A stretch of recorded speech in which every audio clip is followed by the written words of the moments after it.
أما بعد فأعوذ بالله من الشيطان الرجيم بسم الله الرحمن الرحيم إنما يوفى الصابرون أجرهم بغير حساب.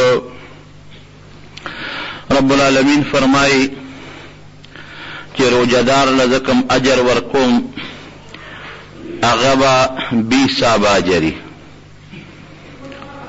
بعد انسان لسڑی مزدوری ورکی نو چې 10 روپے کیگی دوی دا 15 ور سر زیات شوی چې 100 کیگی دوی 10 بزیات درکم او یو دی چې حساب کتاب نه کوي خو چې څومره زړه غواړي ورکی.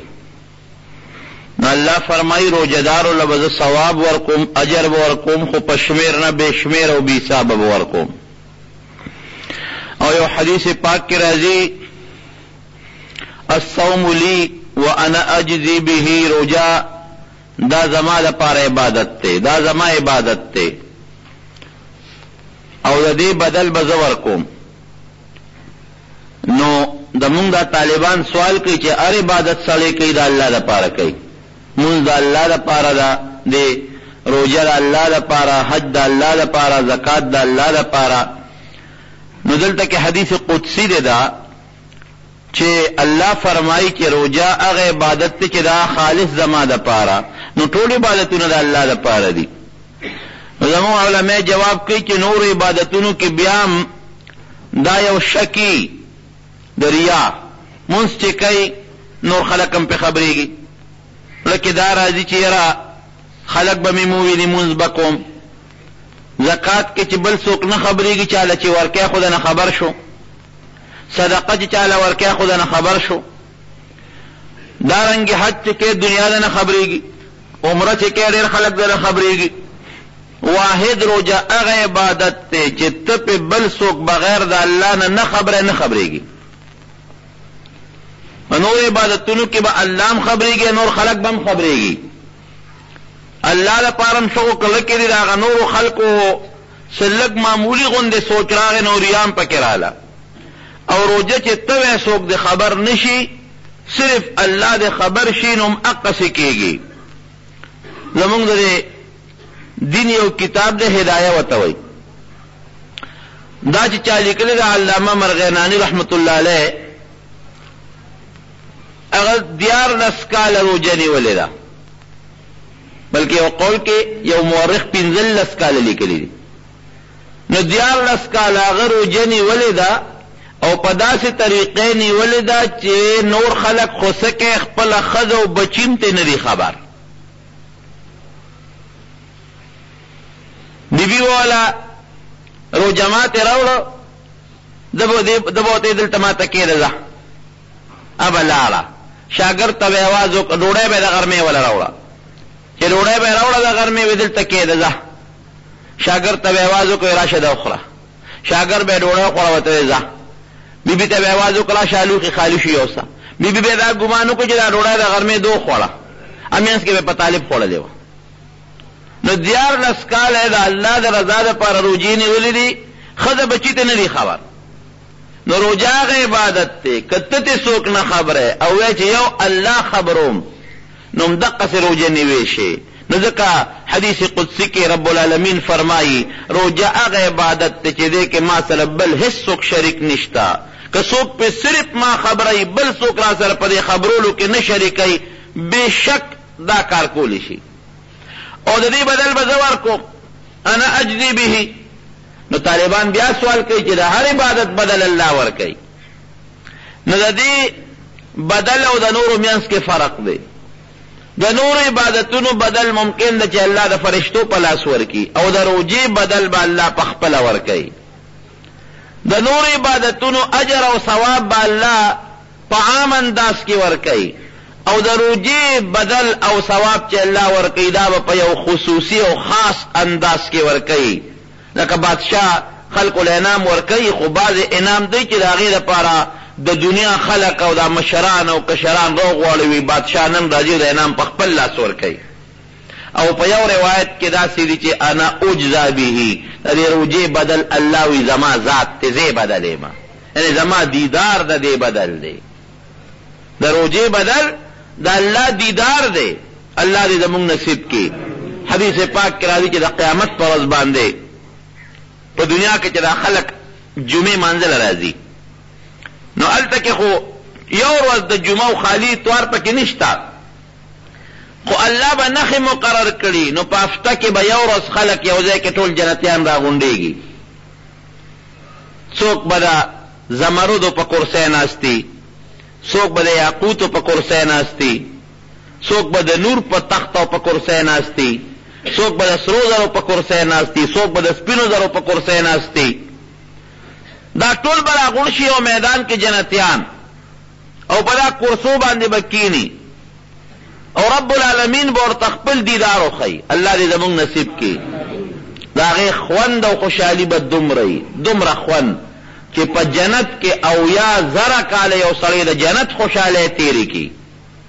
د جنت خوشحالي هغه ده چې حدیث قدسی دی، الله ذوالجلال فرمایي اعددت لعبادي الصالحين ما لا عين رأت ولا اذن سمعت ولا خطر على قلب بشر او کما قال. نیکانو بندگانو لمه هغه خوشاله ساتلی دي چې نه د انسان زړه کې تیری دي شي، نه یو سترګه د هغې د لیدو طاقت لري، او نه یو غوږ هغه اورېدی شي، او نه د هغې طاقت لرلی شي په دې دنیا کې.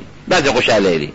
ولهم فیها ما تشتهي الانفس، زړه چې د څه غواړي ابه الله درکوي. بس نورې خبرې اخوا به کړو. زړه چې څه غواړي، زړه غواړي چې د جنت هغه ګوټ ته دې ورسم، نو په سکندونو کې به رسې. زړه غواړي چې دا میوه وې ځان ده، او په دې کټ کې ناست یم او دا میوه دې ماله راشي، څنګه به دا هغه ځای نه د دې خولې ته راشي. میوه کې سخاوالي نشته، د میوې وینځلو ضرورت نشته، جراثیم پکې نشته، ګندګي پکې نشته. جامې د انارو بوټي به د انارو بوټي، او هغې کې به داسې اناري چې هغه به د جامو دپاره وي.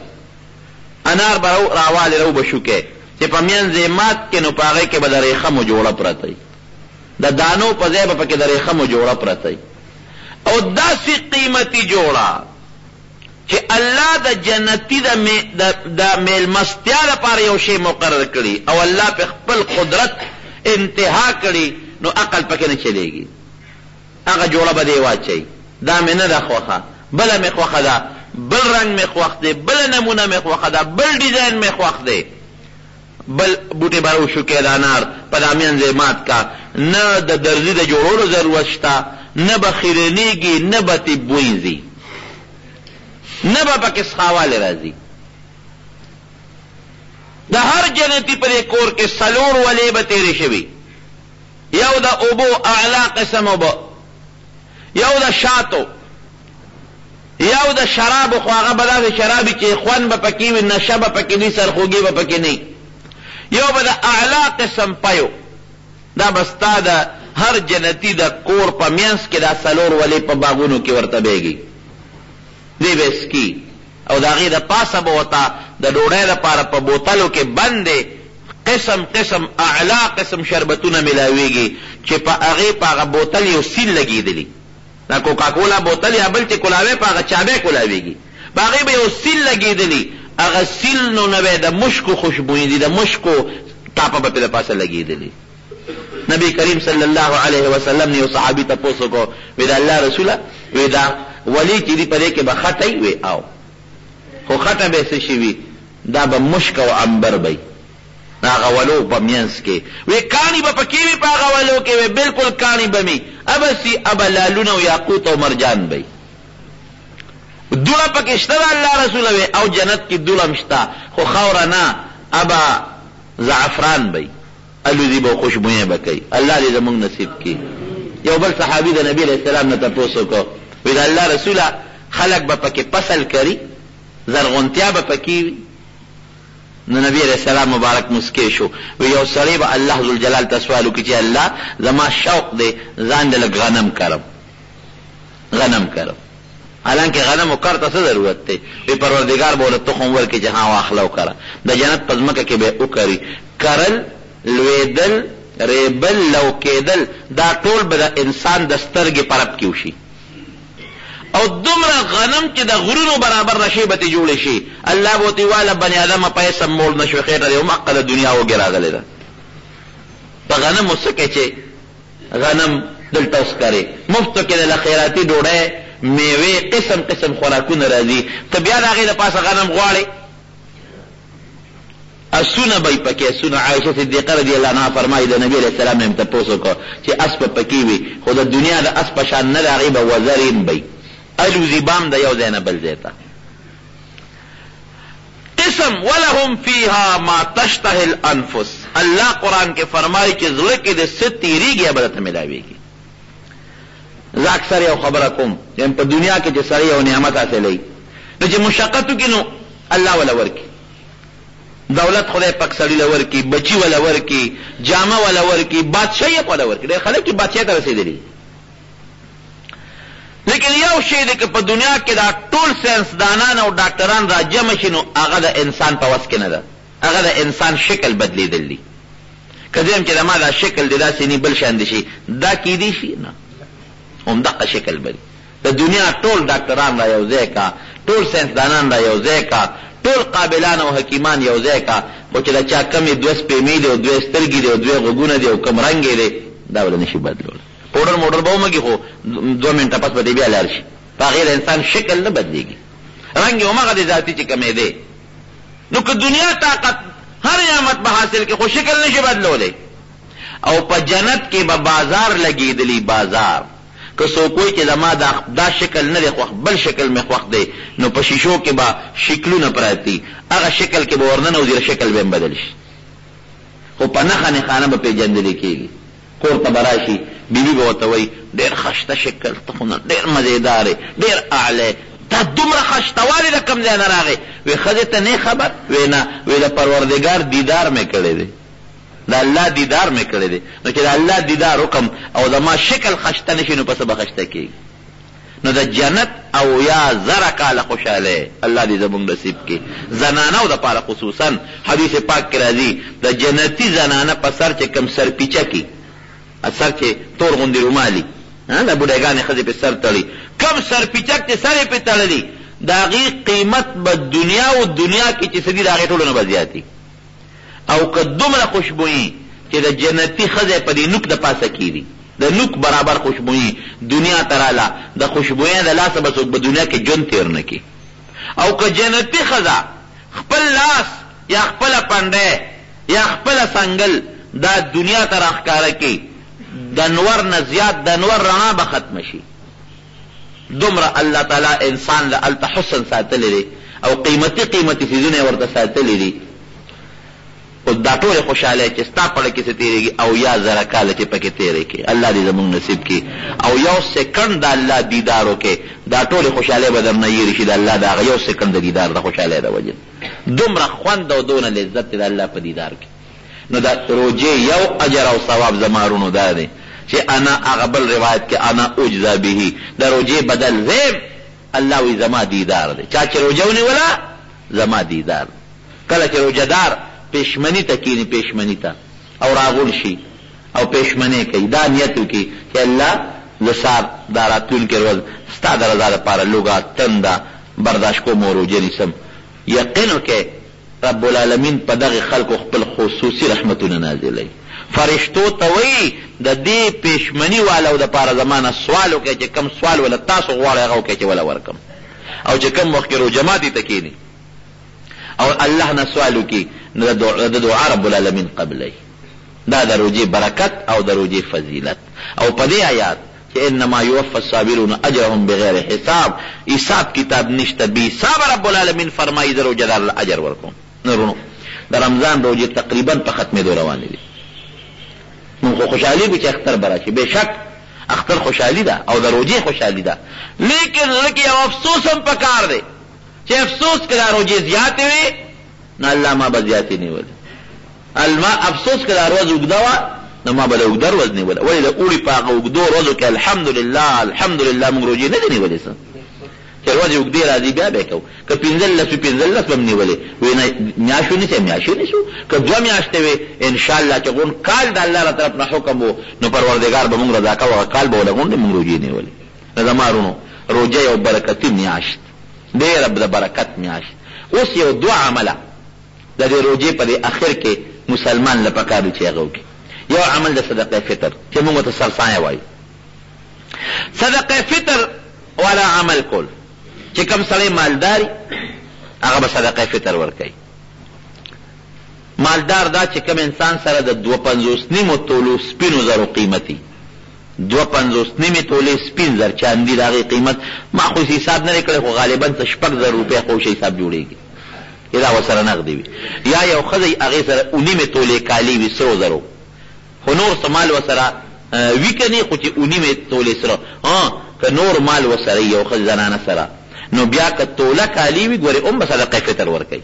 دا 9 تولې سره زر هغه وخت دي چې نور مال ورسره ني او که یو ښځې سره نور مالي نو بیا یو توله کالی چې دی هغه چې ورسره وي بلکې که لږ کالي وي او هغه نور مال سره د هغه کالي قیمت یو ځای که 6,000 ته رسي نو بیا هغې باندې صدقه فطر واجبېږي.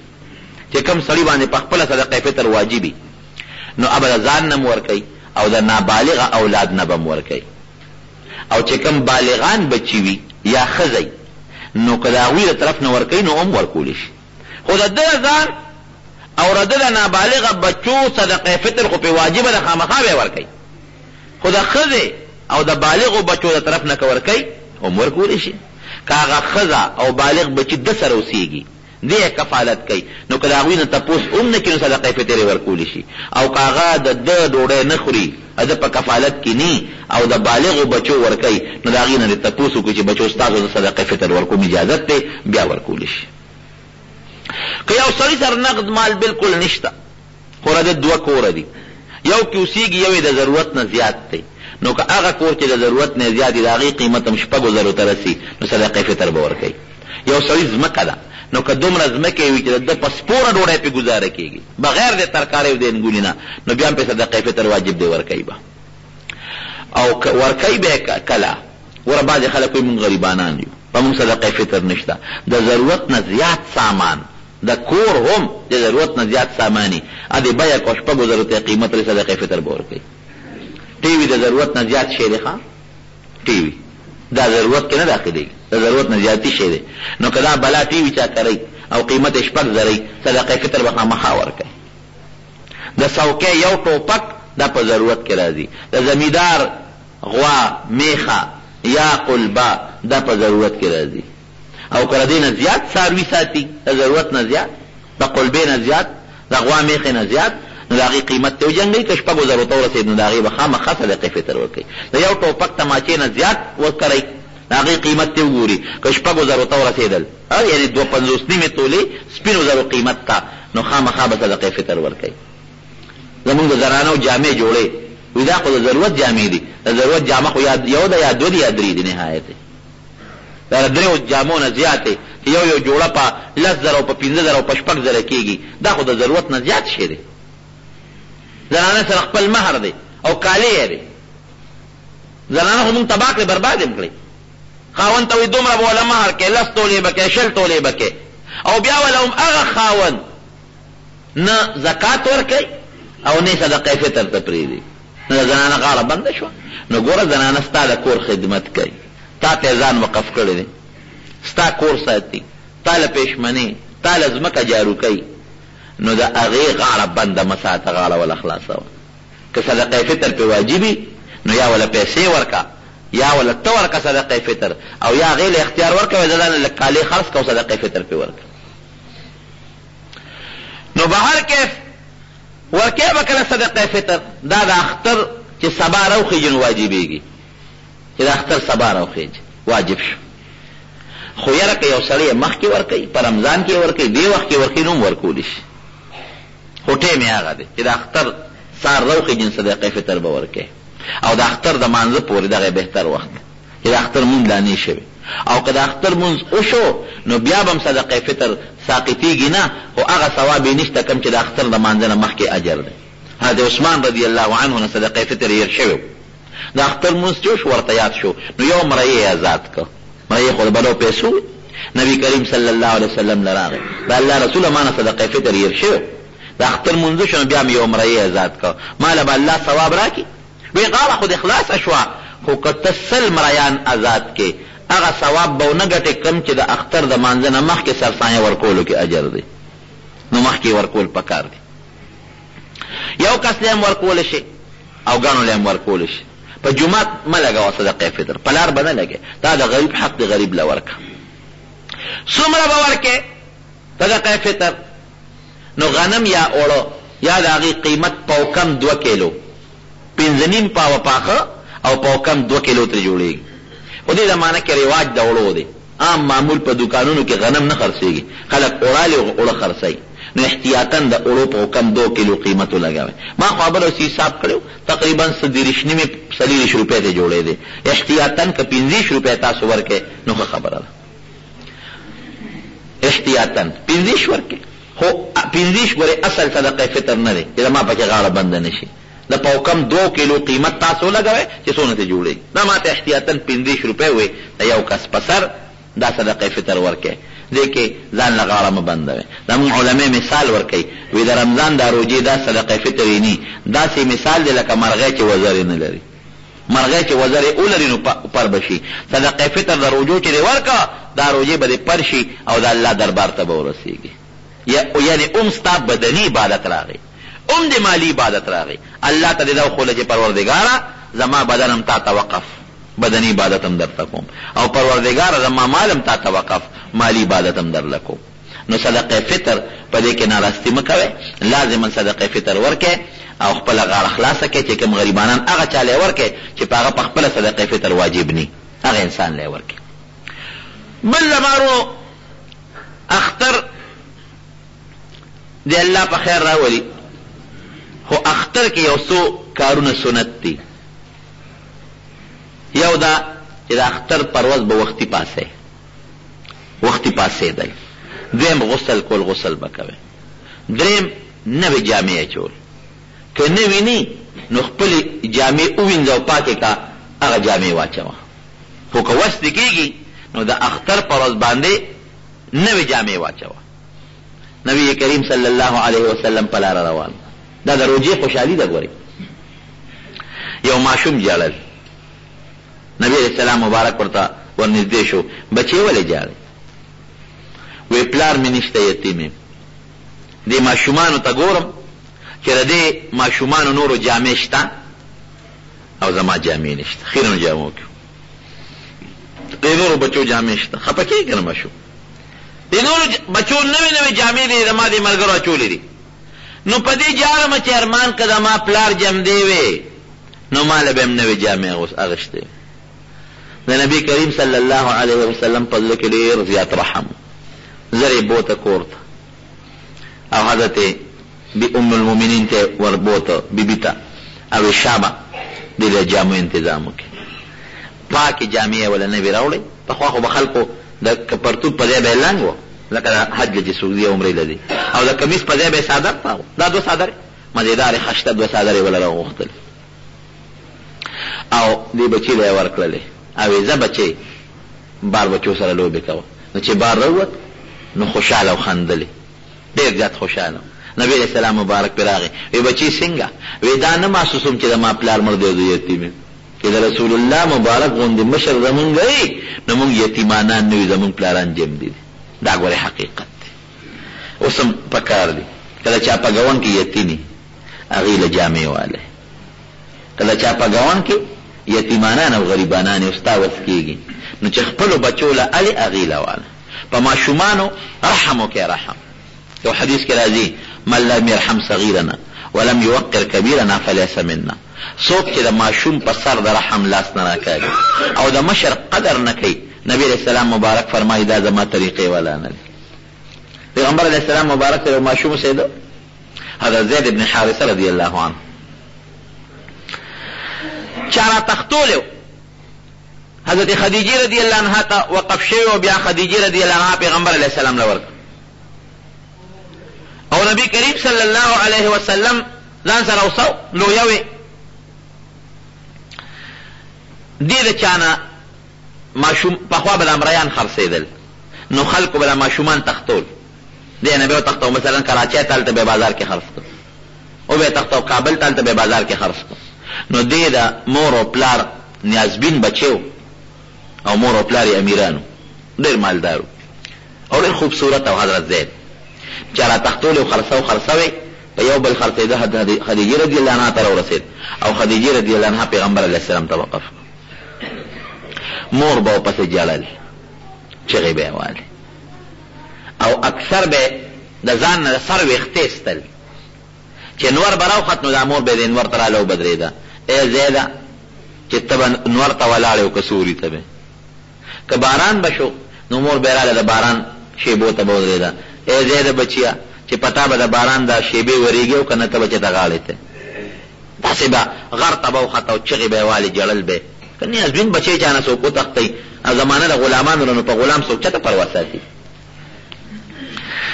حج لسه کسان راغلي دا زید یې ولیده تپوس هلکه ستا زید دم دې وی او وی د حارثه زوی وی او وی تا پسې خو مور او پلار ډېر جاړي چغې در پسې به چې مونږ نه بچی چا تښتولی دی ورک چې هغې لاړل واپس مور او پلار ته یې وله الوی ستاسو بچی خو مونږ پیدا کړه کوم ځای دی په مکه مکرمه کې یو سړی دی فلانکي یې نوم دی هغه سره زیري ولکه هغې حاجیانو له ورکړل او ډېر زیات خوشحاله شو او د هغه ځای نه یو وفد راولېږه مکې مکرمې ته بلا پیسې وله ورکړې چې دا یو څه او موږ له خپل زوی راولې. تپوس یې کو د نبي کریم صلی الله علیه وسلم خواله راورسېده. پیغمبر علیه السلام ته کېناستل. نبي علیه السلام لا مکه مکرمه کې او صفتونه د پیغمبر علیه السلام شروع کړل چې تاسو د عبدالمطلب اولاد او د هاشم اولاد ډېر ښه خلک یې او ډېر عزتمن خلک یې، خلکو سره ښېګړې کوئ، خلکو سره احسانونه کوئ، د خلکو خیال ساتئ، صفتونه کوي. نبی علیہ السلام مبارک ورته فرمایي وی چل څه دی څه غرض هم دی ما پوه کې وی صاحب زمونږ یو بچی دی او مونږ نه چا تښتولی دی او هغه خرڅېده تاسو لا رارسېدلی دی. صاحب پلار ورپسې جاړي، مور ورپسې لیونی د چغې وی او دی د مور د سر ویښته دي مونږ تاله راوړي دي چې مور یې د سر نه ویښته وباسي او مور یې په شیرونه دې خپل بچي پسې جوړ کړی دي. نو مونږ تاله راغلي یو هر څومره پیسې چې غواړې مونږ یې درکوو خو ته مهرباني وکړه دا بچی مونږ له راکړه. وی څوک دی وی زید دی. وی دا خو اسانه خبره زه هغه راغواړم نو که هغه تاسو سره ته نو یو پیسه دنه نه علم تحفې تحایب ډالۍ یې راوړه وی دا دنه نه علم مفتې ځان سره خیراتي بولې او که هغه نه ته نو مونږ بنو هاشم قبیله چې زمونږ نه څوک ځي نه نو ګورې مونږ یې په زور نه شړو بس په هغه به اختیار دغه ور پرېږدو هغه له به اختیار ورکړو. دوی خوشحاله شو وی زمونږ بچی دی مونږ سره به ولې نه ځي او بیا چې د مور هغه جړه او فریاد ورته واورو په منډه به را سره دي. وی صاحب ټیک ده وی په دې فیصله د نبي علیه السلام ورته وی بالکل زید یې راوغوښت. زید دا پېژنې او چې دا څوک دا مې تره دی دا پېژنې دا څوک دا پلان کې دا پېژنې ټول یې پېژندل. ښه بچې دا راغلي دي تا پسې تا بوتلل غواړي مور در پسې خپه ده دا یې د مور د سر ویښته دي چې ستا په غم کې ځان نیستی دي اشیرونه یې ورته وویل چغې در پسې وایي جاړې نو ته تازه دوی له ورکوم ته مهرباني وکړه دوی سره لاړ شه. زید په جړا شو ولې وی زه خو دوی سره نه ځم ما ولې د الله رسوله مو ورکوه نه ځم ورسره. هغې ورته وی ګوره ته خو د مور پلار نیازبین بچې مور در پسې وی نه د مور ملاقات له به لاړ شم د پلار ملاقات له به هم لاړ شم او د خپل خاندان ملاقات له به لاړ شم خو مستقل نه ځم. هغې ورته وی د مور جړا ته او دلته غلامې مریې ځان یې که د نبي علیه السلام نه د مریتوب ژوند خوښې هلته خو امیر یې پلار د امیر دی او ته د بادشاه ژوند پرېږدې د مالدارۍ ژوند پرېږدې او د غلامۍ ژوند اختیارې. حضرت زید ابن حارثه ورته څه وایي وی ما له الله د رسول الله مبارک غوندې پلار را کړی زه په حارثه څه کوم ما له الله د حضرت خدیجې په شان مور را کړی او د حضرت فاطمه او د زینب په شان خویندې خدای را کړی په دنیا د خدای کې چې دا ټول د دنیا طاقت یو خوا کې او داسې پلار او داسې مور بل خوا کې په دنیا د خدای کې پرېښودو ته تیار نه زه د نبي علیه السلام غوندې پلار پرېږدم د خدیجې رضی الله عنها غوندې مور پرېږدم د فاطمې رضی الله عنها په شانتې خور پرېږدم.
خبرې واورېدې چې واقعي دا ولې د غلامۍ جون خوښی او پلار نیازبین کور له نه ځي د مور جړا له نه ځي او د خدیجې رضی الله عنها غیږ خوښی دا ولې دا د نبي علیه السلام مینه وه ورسره محبت و هغه ته پته وه چې دلته څونه ما سره مینه ده دلته څونه ما عزت دی بس نبی کریم صلی اعلان وکړ وی ای قریشو د نن نه پس به زید ابن حارثه نه وایه دا به نه وایه چې زید د حارثه زوی د نن نه پس به وایه زید ابن محمد صلی الله علیه وسلم چې زید د محمد صلی الله علیه وسلم بچی بس زما زوی په زویوالو یا قرآن حکیم کې وروستو اعلان راغی چې پردي بچي ته به خپل بچی نه وایه اسې هغه ته وایي چې بچی خو دا به نه وایي چې دا زما یقیني بچی دی داسې به نه وي نو بیا د هغې نه ممانعت راغی خو ګوره دا د پیغمبر علیه السلام د حضرت زید سره مینه محبت شفقت چې هغه خپل پلار پرېښود او نبي علیه السلام یې واغېسته خپله مور یې پرېښود او د پیغمبر علیه السلام غېږ یې پرې نښود نو مسلمان له پکار دی چې هغه په خپلو ماشومانو ګورې رحم کوي په خپل څه د مسلمانانو په ماشومان رحم پرې وکړي د یتیم په سر چې چا لاس راخ کړ ګوره د حدیث الفاظ دي چا چې د یتیم پر سر لاس راخ کړ جنت یې وګټل الله به جنت ورکړي نو که په ګاون کې یتیمي جامې نه جامې والا والے ځان لکه اختر لروجې غوړي اخلي او په ګاون کې د یتیمانانی یا غریبانانی هغې له روجې غوړي واخلي ماشومانو شور مه کوئ شور کوئ پر قسم مشران یې نو دا ماشومان رستو کړي نو یتیم په سر به لاس راکاږي نبی کریم صلی اللہ علیہ وسلم تا پخپل قرآن حکیم کے اللہ فرمائی الم یجد کا یتیما فآو اے پیغمبر تم یتیم وکن نو مونږ دل یو ټکانه درکړه ابو طالب او بیا د عبد المطلب غیږ لمبوت نو بیا وروسته وی اما الیتیم فلا تقهر ورې پام کوه چې یتیم ته غوسه ونه کړې پتان د یتیم دور تېر شوی نو جناب د پردو یتیمانانو خیال ساتئ د غریب خیال وساتئ صدقې فطر دغې غریبانانو دور چې کوم هم په کور ګاون کې غریبانان دي مسکینان دي فقیران هغې له یې ورکړي خپلو بچو له روجې غوړې اخلي هغې له اموالې قسم دی یرب الصدقات دا به الله زیاته کړي نو یو صدقې فطر او بل د اختر په ورځ باندې نوې جامې که نوې نی نو خپلې جامې ووینځه واچوه خوشبویي به پورې کړي وختي به پاسې او د کوټې اختر په ورځ به د اختر د مانځه نه مخکې خوراک سنت دی په لوی اختر کې وروسته خوراک پکار دی او پر کوټ اختر کې د اختر د مانځه نه مخکې خوراک پکار دی او عیدګاه ته وختي تلل پکار دی په وخت او پخې طرف تلل پکار دی او واپس هم پخې طرف پکار دی انشاءالله مونږ به عیدګاه کې د اختر په جومات کې 8 بجې که خیر د اختر مونځ کوو ښه 8 بجې انشاءالله العزیز کوم چې د میرې ملګري دي نو هغوی په خپلو جوماتونو کې به اعلانونه کړي 8 بجې به انشاءالله مونږ په عیدګاه کې د اختر مونځ کوو بعضې څیزونه دي چې د اختر پر ورځ مونږ کوو ډېره لویه ګناه ده یو د اختر اعلان چې چې ډزې کول پام کوئ ډزې ونه کړئ ډزې اسراف دی یوه دویم دا ده چې دا ګوله لاړه شي ممکن ده چې ته په انسان ور پرېږدي بل سړی پکې مړ شي نو د قتل ګناه به دې وشي د بل څاروی پې مړ شي او دریم دا چې نن سبا خو په مسلمان غم څونه دی زموږ څونه په زرګونه مسلمانان زموږ په زلزله کې شهیدان شو او څومره په زرګونه بچي هلکان او جنکې او زنانه رونه خویندې دا په زلزله کې بې کوره شو نو په کار دی چې موږ د اختر په دې ورځ هغې دپاره دعاګانې وغواړو خوشحالۍ نه دي په کار چې سړی ډزې کوي خوشحالي په کار دپاره وچې چې موږ روجې ونیولې او اختر شو خو ډزو کول له دې نه خو بلکل توبه وباسئ چې ډزې ونه کړې کم از کم کوم ملګري چې دلته موږ سره ناست یې په خپل علاقو کې دا خبره خوره کې ډزې بلکل ونه کړي ورې الله قادر دی دا ډزې مه کوه ممکن ده دغه آفت چې په هغه زلزلې والا راغلی دی دا رب العالمین ګورې په موږ او تاسو هم راوستی شي الله قادر دی نو ډزې منع کوي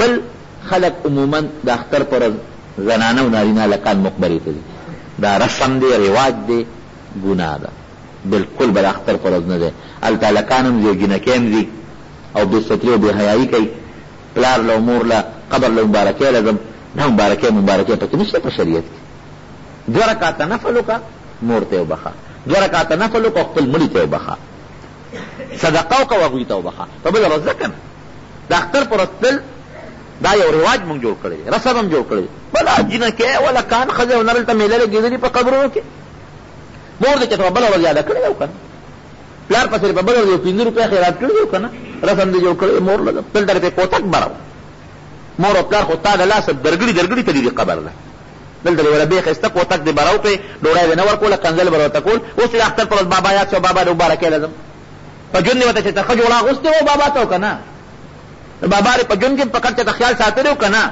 تولی دې ولې چې ته خشته کتلې وه چې ته څادر دې په تولی ورته اچولې وه او که نه چې قبر ته ورسېد نو جشن له دی جشن ده پلار له نه دی د اختر نه علاوه نورې ورځې نشته د جمعې ورځ شته ده خالي شته د اتوار شته ده ګل شته جشن دې جوړ کړی هلته جنکې هم دې هلکان دي مور او پلار له قبر لګم دا ګناه ده ګناه بالکل د اختر پر ورځ مقبرو ته مه ځئ څوک پکې لا مسور یوسي مسوره چوم چې مرغۍ وخوري څوک پکې اوبه یوسي په قبر اوبه اچومه بابا مې تندې مړو چې هغه اوبه ور ورسي خدای ته وګوره په قبر ته اوبه واچو ته لږ لاندې وکړه نو خو دویم چم لاندې نه دي تللي نو بابا ته کوم ځای ته ورسېدلې دلته غریب له اوبه ورکړه نو بابا ته به دې ورسي دا مسور راواله یو غریب له ورکړه چې هغه کټوی کې پاخه کړي چې هغه وخوري نو اجر به دې رب العالمین بابا ته ورسوي څوک دې قبرونه جوړوي قبرونه جوړول هم ښه خبره نه ده زمونږ په وطن کې دا ډېر لوی رواج دی قبر پخول خو بالکل ګناه ده او زاړه قبرونه هم جوړول نه دي پکار قبرونه په خپل حالت باندې پرېږدئ قبرونو لځای مقبرو لځای د عبرت دپاره خپلو مړو ته دعاګانې هم کوئ دا ثابتو څیزونه دي لیکن دا نه چې بس اختر کې ځه په بله ورځ مه ځه دا رواجونه دي پردو بچو له د اختر په ورځ پیسې ورکول صدقه او ثواب هم ورکولی شي زکات کې هم غریب سړي له ورکولی شي د اختر پیسې کله زکات پیسې د اختر په ورځ یو ماشوم له ورکړي خو چې هغه غریب وي هم له ورکولی شي پردي ماشوم له نو دا د اختر د ورځې متعلق یو څو احکام دي هغه مې درته بیان کړ او بیا مونږ د الله حمد ادا کوو د الله شکر ادا کوو چې پروردګار د رمضان د دې روژو د نیو مونږ له توفیق راکړي او پروردګار دا رمضان دا روژې په مونږ باندې بار بار راوستلی کړي د مارونو خصوصا زمونږ دغه چې دی چهارشنبې د ورځې روژه وه په چهارشنبه زمونږ یو کم دیرش پوره کېږي نو که چېرته د زیارت په شپه میاشت ولیدلی شوه نو د زیارت په ورځ به اختر شي او که د زیارت په شپه میاشت ونه لیدلی شوه نو زیارت زمونږ دیرش پوره کېږي بیا به د جمعې په ورځ اختر شي خو میاشتې ته کتل دا ګورې پکار دي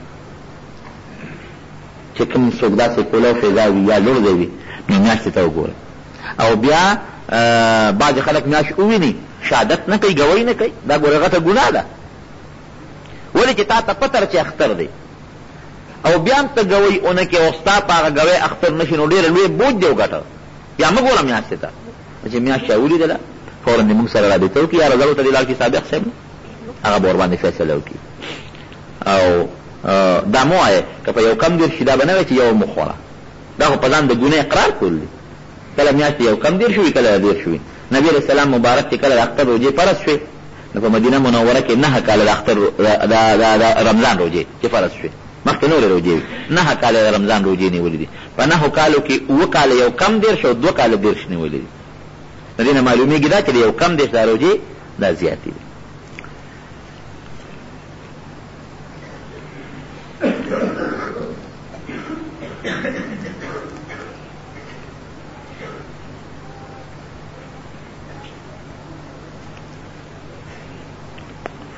او نو بس دا خو دیوی چې عبدالله شاه مولوي صاحب 10 روپۍ ویلي دي اخبار کې بلو چا 15 ویلي دي او چا 2 روپۍ بلو د اخبار کې ویلي دي بس لنډه دا ده زه خو دا راته وایم 5.5 پاوه پاخه پاو کم 2 کیلو دا د هغې نه جوړېږي د هغې اوړو قیمت ولګوئ که 10 جوړېږي او که 15 جوړېږي او که کم او که زیات دا به زموږ باباجي دا خبره کوله د مشرانو ته به یادي او دا د دې ټولې دنیا دا به زه به دا ویم چې په دغه زمانه کې د مولانا شمس الحق افغاني رحمت الله علیه نه لوی عالم بل نو د دارالعلوم دیوبند او هغه نه موږ هم اورېدلي او تاسو هم ترې اورېدلي دا مشران دلته ناست دي چې پاخه 5.5 پاوه او په کیلو پاو کم 2 کیلو نو د هغې قیمت ولګوئ که 10 جوړېږي او که 15 جوړېږي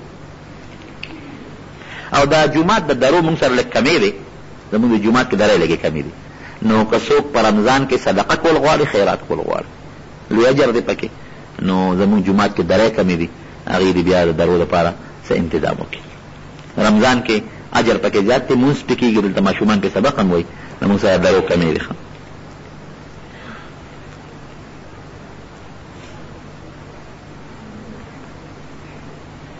د روجې ماتولو لپاره نور پرېوتل شرط دی، د ماښام اذان احتیاط دی، او د روجې نیول لپاره نور راختل شرط، دا دروغ دی.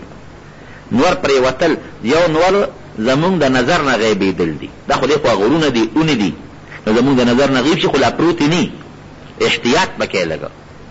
او سبا ختل خو ما مخکې ویلي درته جناب، خو زمونږ په خبره چې عمل ونه کړ.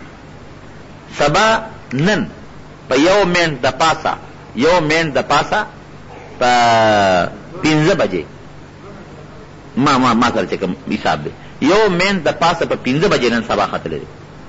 اوس مصیبت دا دی چې نقشې والا لیکلی دي چې انتهای سحر، او بیا ورسره لیکلی دي اذان فجر، نو هغوی یو 15 منټه احتیاطاً اذان وروستو کړی دی چې اذان پوره وخت سبا راوخیږي او ښه رڼا وکړي نو چې بیا د اذان وایي. نو ما نیازري ته وی چې ته دا سبا چې راوخیږي دا انتهای سحر دغې سره بانګ وایه، ته ته مې ویل. ولې؟ ځکه زمونږ خلک هغې پورې اوبه څکي، ډوډۍ هغې پورې خوري چې تر څو اذان نیولې شوي. نو د اذان چې کم ټیم دی خو 15 منټه وروسته دی د سبا ختو نه پس، هغه احتیاطاً لیکلی، نو چې هغې پورې یو سړی خوراک کوي نو روژه یې برباده شو که نه شو. نو ده ته ما وی چې د سبا کم اختتام دی هغه وخت بانګ وایه. نو دې غریب چې بانګ به شروع کړه هلته کې نورو جوماتونو لوډ سپیکر به چغې شوې، خیرې به ورته شروع کړه، وایي وختي دې بانګ وایي، او دې غریب ته به خوا ته به خیرې شروع کړه. ما بس پرېږده ګناه وزار د هغې خلکو په غاړه، یو څه به چا خوښوي. دې ما ته خلک په لوډ سپیکر خیرې کوي، او کورونه کې هم خلکو خیرې کوي، وختي بانګ وایي. هلکه 15 منټه مخکې روژه بنده که احتیاط کوه، اسنه سبا د باندې راختلې او به دې اوس کلې نو ورځ داسې برباد کړه. نو چې ستا د خیر ښېګړې دپاره هغې غریب به بانک درته پټیم وي، ستا د خیر ښېګړې دپاره، نو په کورونو کې مور پسې کنځلې، باره مور پسې کنځلې، په لوسپیکرو کې مور پسې ما دې بعض خلک خیرې کوي، نو بس خلک پېژو کارې پېژو مونږ خو ته صحیح دغه. نو ګوره نن په یو منټ د پاسه په 15 بجې نن سبا ختلی، او بانک 15 منټه د پاسه وایي احتیاطاً. نو بانک خو احتیاطاً د سبا لږ وروسته وایي، سبا ته ګورې مخکې خېږي، د بانک انتظار مه کوئ، د بانک نه یو 2-3 منټه مخکې دغه بندوئ، پېشمنې بندوئ. دا څه مشکلات دي کور کې مبارم یو زمونږ زنانه ده، نو الله تعالی دې دغه مشکلات په خیر او په خوشحالۍ بدل کړي، الله یې دغه مونږ وساتي.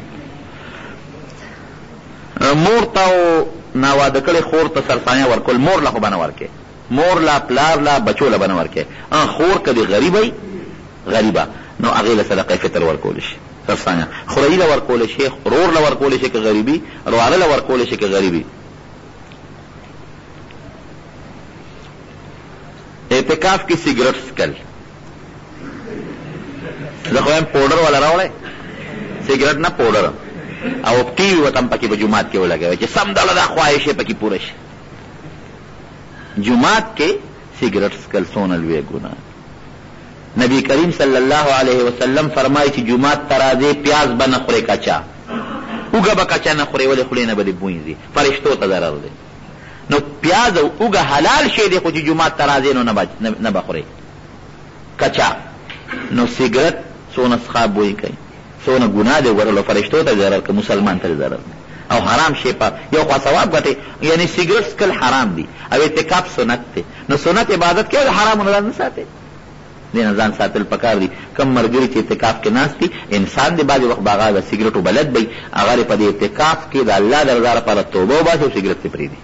ټیک ته انسان دې خامخا خلک سګرټ څکي، ښه یو نیک عمل یې شروع کړه چې اعتکاف یې شروع کړه، نو چې نیک عمل یې شروع کړه، اعتکاف یې شروع کړه، نو د هغه بد عمل نه په دې اعتکاف کې توبه وباسي چې الله زما دې توبه ده، او الله یې ترې واړوي.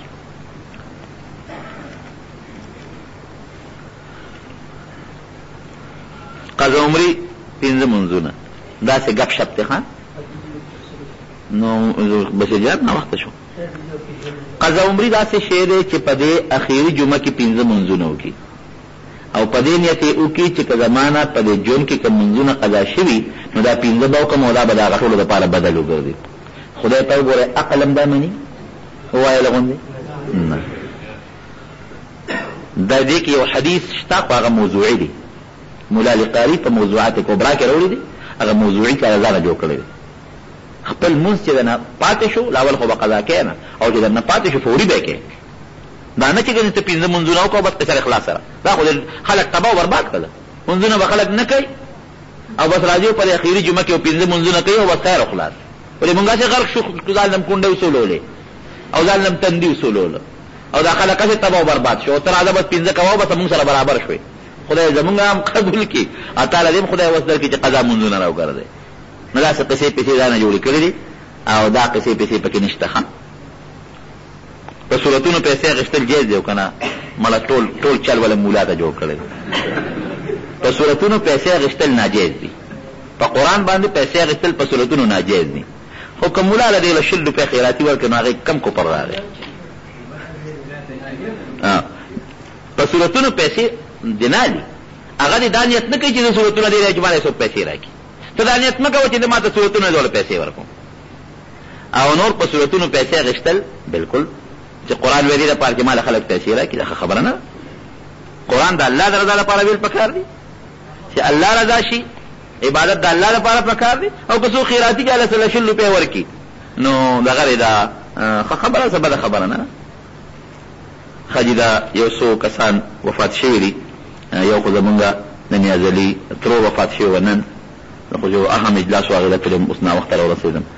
او زمونږ د شیرالله رور چې دی جان الله وفات شوی او دلته کې زمونږ د احسان استاد دی والده صاحب وفات شوی و. بل دلته کې په دې ګجرانو کې یو هغه ملاګي کاکا ډېر ښه انسان وفات شوی دی. د جمعې دعا ټولو ته وکړي پروردګاره دا کوم مردګان چې وفات شوي دي الله د ټولو مغفرت نصیب کړي. نیازلي دې تو تم دعا وکړي چې الله مغفرت نصیب کړي. الله لوی سفر د خوشحالو کې جان الله ته دعا وکړي. ډېر ښه انسان او غریب ډېره سخته بیماري تېره کړه. ډېره سخته بیماری او دغه بیماری چې سړی داسې سخته بیماری تېره کړي حدیث پاک کې راځي ګناه ته رب العالمین په کټ کې راځي. او ګوره دا بختور په دې دی چې پروردګار ټول د رمضان میاشت ورکړه. دا ګوره ډېره لویه بختوره ده. د ترور خو ډېره بختوره و جمعې هم لاندې کړه او رمضان هم لاندې کړه. نو خدای پاک دې هغې مو بخي جان الله دې مله وبخي او پروردګار احسان استاد دی والده صاحب علي مله وبخي. هغه مولاګي کاکا ډېر ښه انسان غریب سړی الله دې وبخي. نور چې څومره مردګان وفات دي په دې کلي کې په نورو کلو کې الله د ټولو مغفرت نصیب کړي. الله وارثانو له صبر ورکړي. الله د نورو غمونو نه موږ ټول محفوظ وساتي. دغه زلزله کې چې کوم کسان وفات شوي دي شهیدان دي الله ته مغفرت نصیب کړي. الله بېشک ور زلزله د الله قهر او غضب دی خو خدای پاک ته د سزا ورکړه. هغې خلکو له پروردګاره د قبر او د آخرت د سزا یې محفوظ وساتي. کوم چې بې کوره شوي دي الله ته وله بندوبست وکړي. یا رب العالمین ته زموږ نه راضي شي. پروردګاره د رمضان اخیري جمعه ده. دې ته جمعة الوداع وایي. دا د رمضان اخیري جمعه ده او دا ډېره د برکت جمعه ده. پروردګار پکې د انسان عبادت قبلي صلات توبه پکې وکړي. 2 رکعاته نفل او الله ته توبه وباسي د مانځه نه پس ټول. ښه چې سنتو کې سنتو نه پس 2 رکعاته صلات توبه ټول وکړي. ښه 2 رکعاته صلات توبه نیت دا وکړي چې د توبې 2 رکعاته کوم بس عام 2 رکعاته نفل وکړي او د مانځه نه مخکې د توبې نیت وکړي چې الله زمونږ کوم ګناهونه راته معاف کړي او د هغې نه پس توبه وباسي. یا الله زمونږ ګناهونه مونږ ته معاف کړي. الله مونږ ډېر ګناهګار یو. خدای هر قسمه ګناه زمونږ ته یا الله زمونږ ګناهونه مونږ ته معاف کړي. یا الله زمونږ ګناهونه مونږ ته معاف کړي. یا الله زمونږ توبې قبول کړي. الله زمونږ توبې قبول کړي. یا الله چاته چې څه قسمه غم وي مصیبت تکلیف هغه ورته الله لرې کړي په خوشحالۍ یې ورته بدل کړي. یا الله د خپل قهر او غضب نه په دواړو جهانه په حفاظت وساتي. یا الله د بیت الله حج نصیب کړي. یا الله د عمرو سعادت نصیب کړي. یا الله د نبی علیه السلام د مبارک وطن سفر نصیب کړي.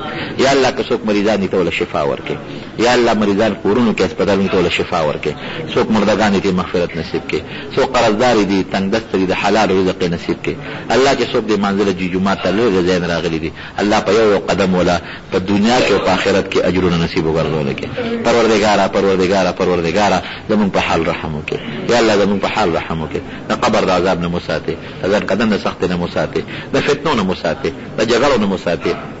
د بیزته او د رسوایه نه مو ساتي. الله د رمضان دا ټولې روزې زمونږ قبولې منظورې کړي. پروردګاره که چا اعتکاف کړي ولی قبول کړي. الله که چا پکې ختمونه کړي دي ولی قبول کړي. الله زمونږ تراویح زمونږ قبول کړي.